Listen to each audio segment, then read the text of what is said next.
pada kesempatan kali ini di video ini saya akan memaparkan sedikit materi tentang pengertian pasar monopsoni. Sebelum kita berlanjut ke pengertian pasar monopsoni, saya akan ulas kembali sedikit tentang pengertian apakah itu pasar. Tentunya kita semua di sini sudah tahu tentang pengertian pasar itu apa sih. Pasar secara garis besarnya atau secara simpelnya itu adalah tempat bertemunya calon penjual dan calon pembeli dalam melakukan kegiatan transaksi jual beli barang atau jasa. Nah, kemudian fungsi pasar berfungsi secara umum yaitu tempat berlangsungnya jual beli sebuah produk berupa barang atau jasa. Pasar juga pada dasarnya merupakan sebuah tempat di mana terdapat interaksi antara dua belah pihak atau lebih yang sama-sama memiliki tujuan. Pembeli dengan tujuan untuk mendapatkan barang atau jasa yang dia butuhkan atau dia inginkan, sedangkan penjual dengan tujuan untuk mendapatkan penghasilan dengan menjual produknya atau menjual jasanya tersebut. Kemudian target dalam pasar itu apa?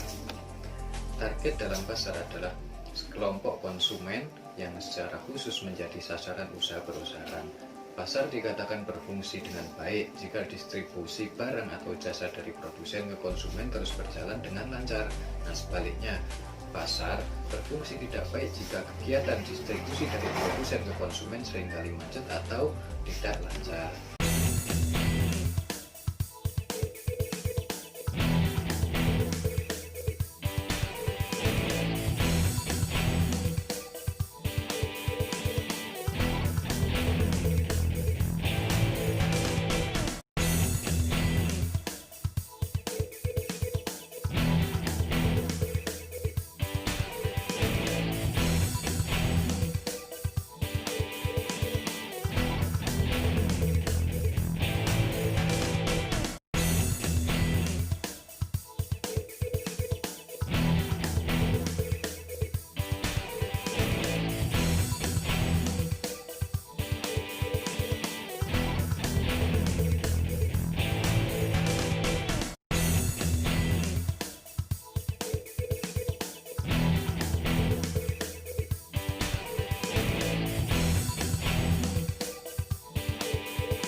Oke, sekarang kita menuju ke pengertian apakah itu pasar monopsoni. Setelah tadi kita ketahui apakah sih itu pasar, nah kemudian pasar monopsoni itu apa? Nah, pada pokok pembahasan di video ini saya akan memfokuskan tentang pembahasan materi ini yaitu tentang pasar monopsoni. Pasar monopsoni adalah bentuk pasar di mana terdapat satu konsumen, biasanya itu pelaku usaha atau perusahaan, maksudnya pelaku usaha atau produsen yang menjadi pembeli tunggal dan mengendalikan pasar komoditas. Pasar monopsoni adalah kebalikan dari pasar monopoli yang didominasi oleh satu penjual besar atau didominasi oleh satu produsen besar. Nah, kemudian pasar monopsoni biasanya dibentuk di daerah industri sapu potong dan perkebunan di mana petani tidak dalam posisi yang baik dalam hal tawar-menawar. Nah, beberapa faktor yang membentuk pasar monopsoni adalah sebagai berikut. Nah, yang pertama, tidak ada pembeli yang antusias di pasar. Kemudian yang kedua, lokasi produsen berada di tempat yang terpencil dan sulit dijangkau. Kemudian Yang ketiga, biaya operasionalnya tinggi. Ciri-ciri dari pasar monopsoni. Ciri-ciri dari pasar monopsoni yang pertama, hanya ada satu pembeli.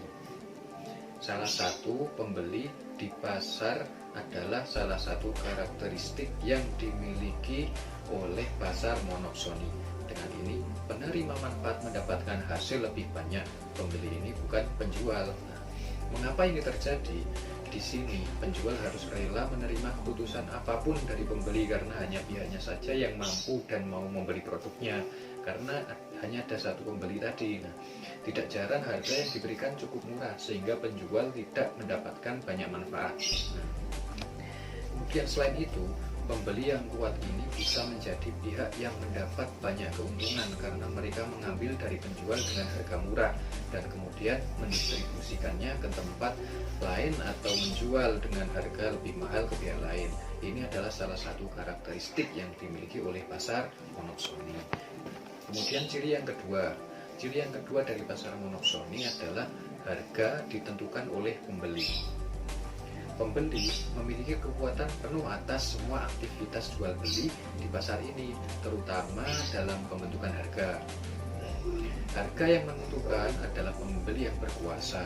Ketika pada saat itu penjual dengan harga rendah masih harus menerima karena jika mereka protes atau tidak menerima, mereka akan kesulitan menemukan pembeli lain karena hanya ada satu pembeli tersebut. Meskipun pembeli bebas menentukan harga, tetapi masih memiliki ketentuan. Tidak bisa sembarangan, tetapi harus ada pertimbangan seperti menyesuaikan harga pasar, memperhatikan nilai dolar, dan lain-lain. Poin penting di sini adalah bahwa pembentukan harga sangat ditentukan oleh kehadiran pembeli. Nah, kemudian ciri yang ketiga dari pasar monopsoni, produknya adalah bahan mentah. Nah, ini adalah ciri yang ketiga dari pasar monopsoni. Sebagian besar produk yang diperdagangkan di pasar monopsoni adalah produk mentah. Karena proses kegiatan ekonomi di pasar ini adalah semacam distribusi. Pembeli membeli produk dari penjual dan penjual menjualnya ke pihak lain. Memang masih ada produk yang dibuat dan pembeli hanya perlu mendistribusikannya, tetapi kebanyakan dari mereka dibeli dari penjual, bahan baku kemudian diproses ulang dan disempurnakan menjadi barang mentah yang siap digunakan oleh konsumen. Nah, itu tadi ciri yang ketiga. Sekarang ciri yang keempat dari pasar monopsoni. Ciri yang keempat adalah penghasilan tidak merata. Untuk masalah pendapatan masyarakat tentu saja tidak terdistribusi secara merata dengan keberadaan pasar monopsonistis ini. Karena dapat dikatakan bahwa orang kaya semakin kaya dan orang miskin semakin miskin. Nah, mengapa ini terjadi? Karena penjual tidak dapat berbuat banyak, tidak dapat menuntut pembeli untuk produk yang dibeli dengan harga tinggi karena sulit untuk menemukan pembeli yang ingin membeli produk mereka. Dengan ini jelas bahwa pendapatan di pasar monopsoni ini bias karena memang penjual hanya berdiri oleh pembeli yang berkuasa yang dapat memiliki peningkatan pendapatan adalah pembeli. Nah, kemudian ciri-ciri yang kelima dari pasar monopsoni, yaitu sengketa seringkali terjadi dalam pasar monopsoni ini. Nah, di pasar monopsoni sering terjadi perselisihan antara pembeli dan penjual. Ini terjadi ketika harga yang ditetapkan oleh pembeli tidak sesuai dengan harapan penjual. Jadi di sini masalah sering terjadi antara keduanya. Tidak hanya itu, ternyata peran orang ketiga sangat dibutuhkan dalam masalah ini. Di pasar monopsoni dapat terjadi perselisihan karena tidak ada pihak ketiga seperti pemerintah yang mampu mengatur harga produksi. Menjadi sama-sama menguntungkan. Tetapi kita tahu bahwa tidak ada pasar monopsonistik pihak lain selain penjual dan pembeli yang berkuasa, sehingga potensi perselisihan ini seringkali muncul begitu banyak. Kemudian Nah, setelah tadi kita mengetahui tentang apa itu pasar monopsoni dan ciri-cirinya, nah sekarang apa sih kelebihan dan kekurangan dari pasar monopsoni ini? Seperti jenis pasar lainnya, pasar ini memiliki kelebihan dan kekurangan sendiri. Yang pertama, saya akan menguraikan beberapa kelebihan dari pasar monopsoni ini. Kelebihannya diantaranya kualitas produksi di pasar ini dijamin karena pembeli hanya ingin menerima produk yang berkualitas. Kemudian kreativitas produsen di pasar ini akan diasah karena mereka selalu berusaha untuk berinovasi dan menjadi kreatif dalam menghasilkan barang berkualitas dengan biaya rendah sehingga mereka tidak keluar dari bisnis. Nah, yang ketiga, dalam pembentukan harga pasar ini dilakukan oleh pembeli tanpa mempertimbangkan kondisi inflasi atau deflasi. Dengan kata lain, penetapan harga di pasar ini cenderung lebih murah. Di pasar ini penjual tidak perlu melakukan promosi karena pembeli akan dengan mudah menemukannya. Satu pembeli akan mengakomodasi semua produk dari banyak produsen lain. Alur penjualan di pasar ini lebih mudah ditetapkan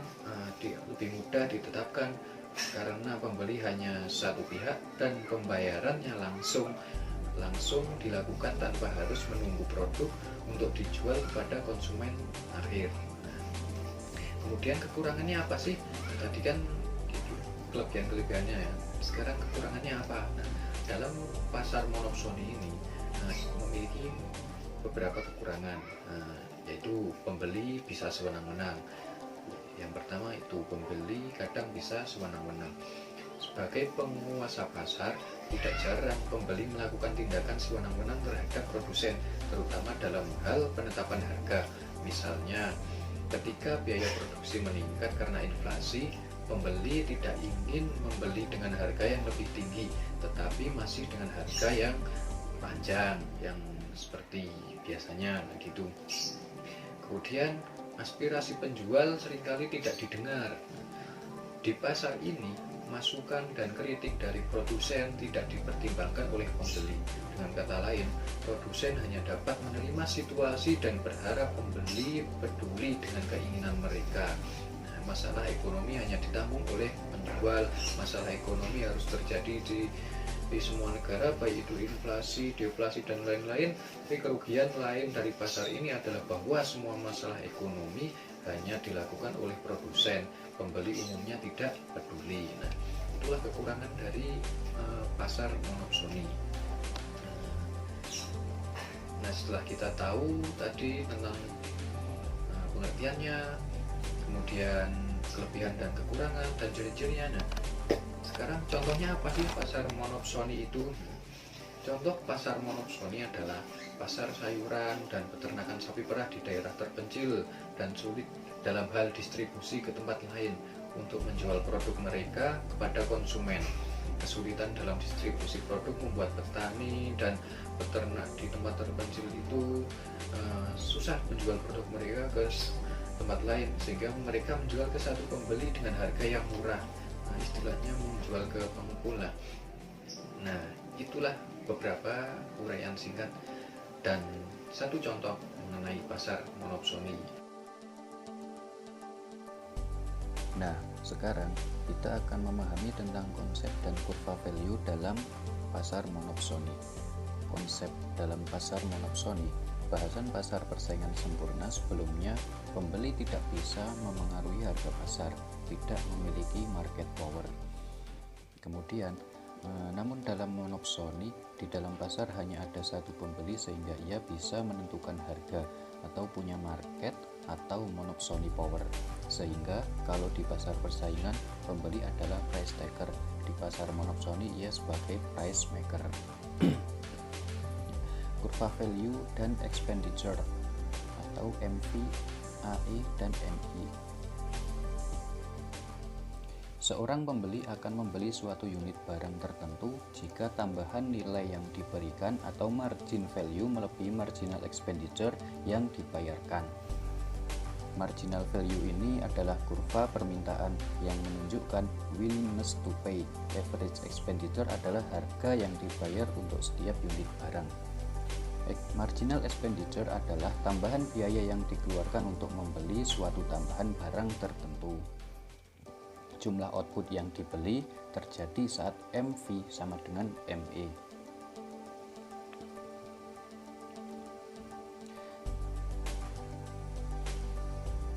Selanjutnya, gambar tersebut adalah gambar pada pasar persaingan, sedangkan gambar bawah adalah gambar pada persaingan monopsoni. Dalam pasar persaingan, harga yang dibayar pembeli ditentukan oleh pasar, sehingga ME sama dengan AE sama dengan P absen, dan jumlah yang dibeli Q absen.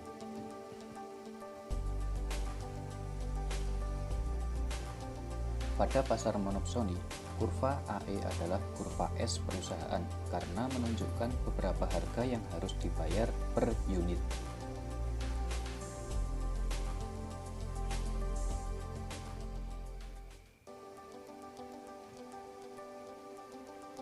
Karena kurva AE naik, kurva ME akan berada di atas kurva AE.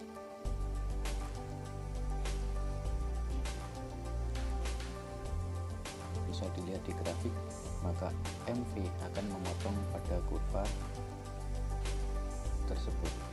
Pada gambar monopsoni di samping, pembeli akan membayar pada keadaan MV sama dengan ME, yaitu harga sebesar PM dengan jumlah yang dibeli sebesar QM.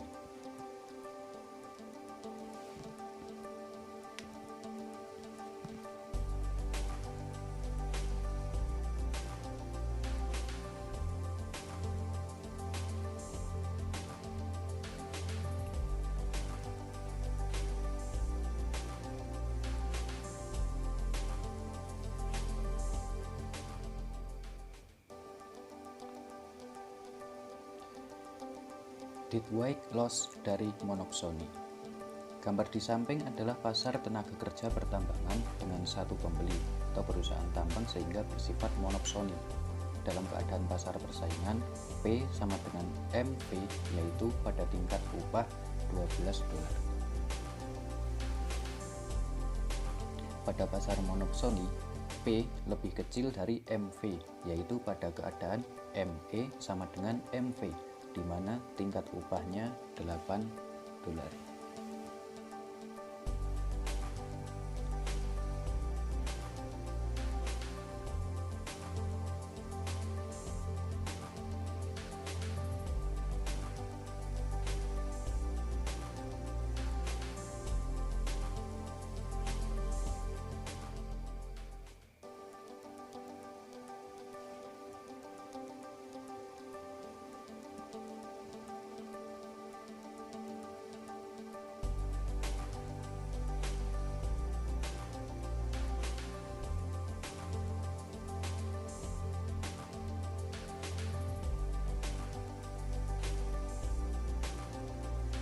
Dalam keadaan ini ada DW.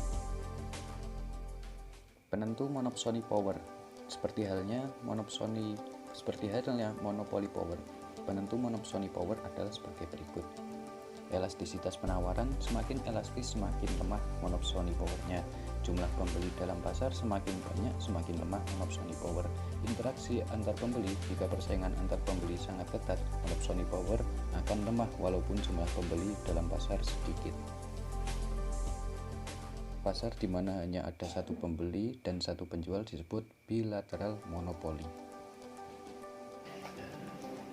Jadi kita sudah mengetahui apakah itu pasar monopsoni dan bagaimana kelebihan dan kekurangannya.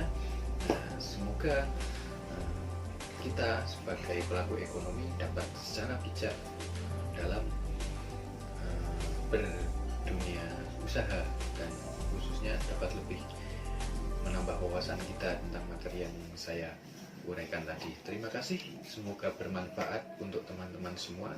Sekian dari saya. Wassalamualaikum warahmatullahi wabarakatuh.